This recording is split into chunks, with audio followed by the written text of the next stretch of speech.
La drépanocytose est une maladie héréditaire de l'hémoglobine caractérisée par la présence d'une hémoglobine anormale qui est l'hémoglobine S. Dans cette vidéo, nous allons parler du mécanisme physiopathologique de drépanocytose, puis nous parlerons du mode de transmission et ensuite des signes cliniques et les complications de la maladie. Et nous allons terminer par la prise en charge thérapeutique de la maladie. La drépanocytose est une maladie génétique transmise aux enfants par les parents.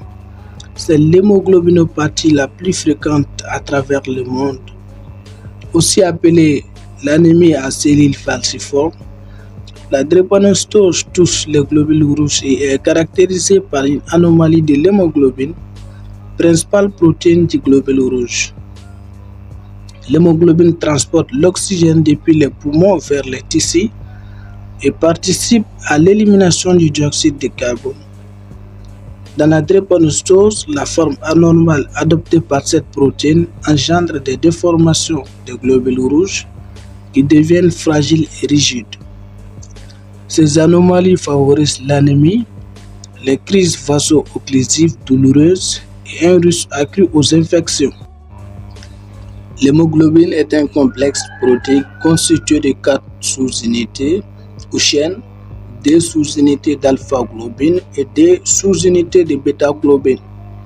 La drépanocytose est due à une mutation unique et ponctuelle dans l'ADN du gène codant pour la bêta-globine situé sur le chromosome 11.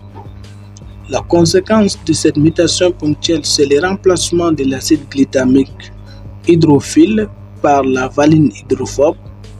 Elle lui confère une structure modifiée permettant à l'hémoglobine de former des chaînes de polymères lorsque la concentration d'oxygène est faible. Ces polymères forment des grandes fibres qui déforment les hémasties et leur donnent cette forme caractéristique des fossiles. Cette falsiformation est réversible au début, mais la persistance du facteur favorisant la rend irréversible. L'hémoglobine des sujets drépanocytaires est dite l'hémoglobine S pour sa école qui veut dire fossile en anglais.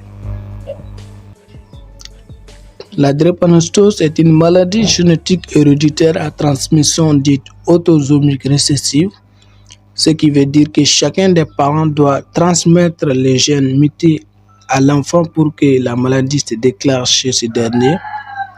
Lorsqu'un enfant reçoit un seul allèle muté de l'un de ses parents, il est dit porteur sain. Ainsi, lorsque les deux parents sont porteurs sains, leur risque de concevoir un enfant souffrant de la maladie est de 1 sur 4. Lorsqu'un couple comporte un porteur sain et un malade, le risque est de 1 sur 2. Maintenant, nous allons voir les signes cliniques. À l'examen physique, en plus de l'ictère et de la pâleur, on note parfois une splénomégalie. L'histoire naturelle de la maladie distingue 4 périodes. Nous avons de la naissance à 6 mois. Généralement, il n'y a pas de manifestation du fait de la protection par l'hémoglobine fœtale. De 6 mois à 5 ans, il y a l'apparition des premiers signes, qui est la période là très souvent du diagnostic, avec la mortalité qui est élevée en l'absence de traitement.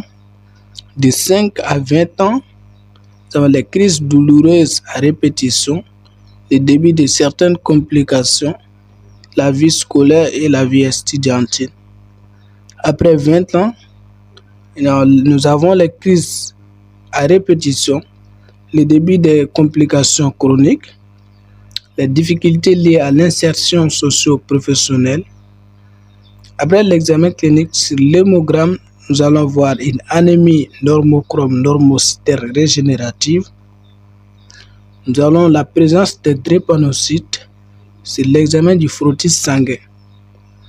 Maintenant, à l'étude de l'hémoglobine, nous avons déterminé les différentes fractions de l'hémoglobine en faisant l'électrophorèse de l'hémoglobine.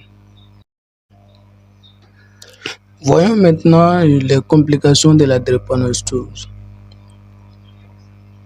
Chez les sujets malades, les drépanocytes qui sont les globules rouges déformés ont tendance à adhérer à l'endothélium vasculaire et comme conséquence, on aura le blocage de la microcirculation à l'origine des microthromboses et d'ischémie. Alors la vaso-occlusion et l'ischémie vont entraîner une douleur très intense qu'on appelle phénomène vaso-occlusif.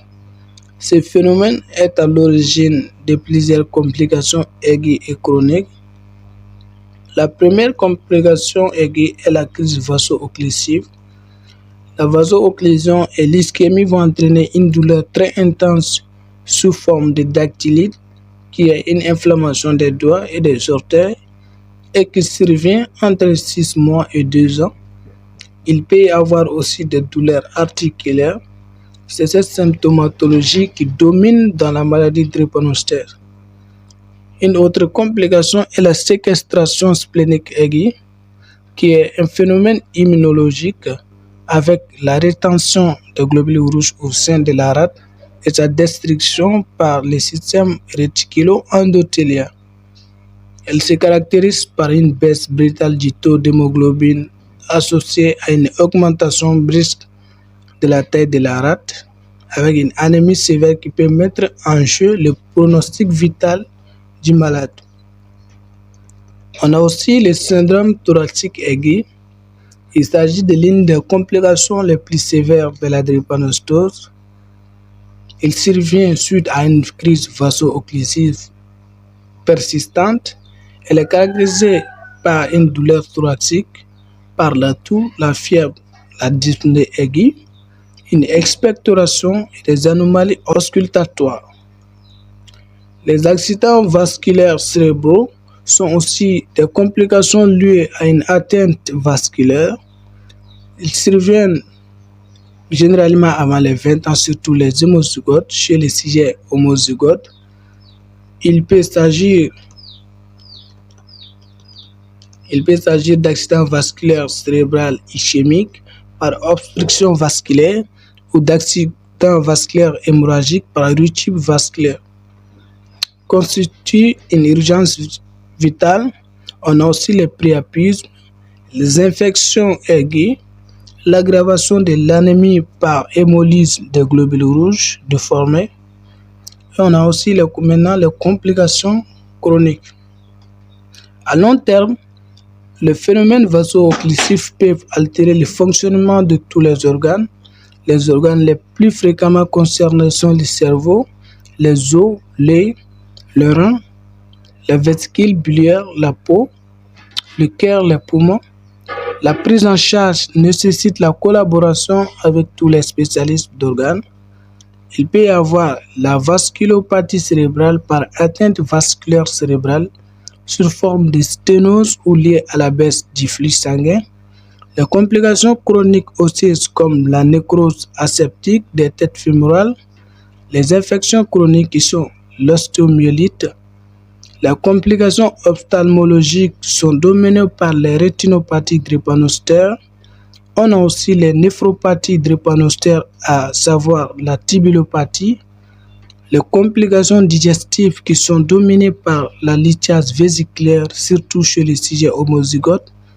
Les complications cutanées sont surtout les ulcères de chambre. Maintenant, nous allons voir la prise en charge thérapeutique. On a d'abord la prévention. Elle consiste d'abord à prévenir les facteurs favorisants du phénomène vaso-occlusif qui sont les efforts physiques intenses et prolongés, le froid, la déshydratation, l'hyperthermie, la baisse de la pression en oxygène, en bref, toute situation qui peut ralentir la circulation sanguine. Après la prévention, on a la prise en charge symptomatique des complications aiguës, ce qui veut dire qu'on donne un traitement antalgique en cas de douleur, une bonne hydratation, parfois transfusion si nécessaire, une antibiothérapie en cas d'infection, l'oxygène pour l'hypoxie, le seul traitement curatif étant la greffe des cellules souches hématopoïétiques. Les complications chroniques sont prévenues en administrant l'hydroxyré, une molécule qui va stimuler la synthèse de l'hémoglobine Cela va permettre de compenser l'hémoglobine anormale du sujet drépanocytaire. Ainsi, le transport de l'oxygène s'effectue normalement et les risques d'anoxie liés à la drépanocytose est limité. Si vous avez des questions, n'hésitez pas à me les faire savoir dans les commentaires.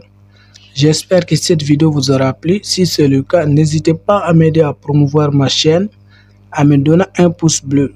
On se dit à la prochaine vidéo.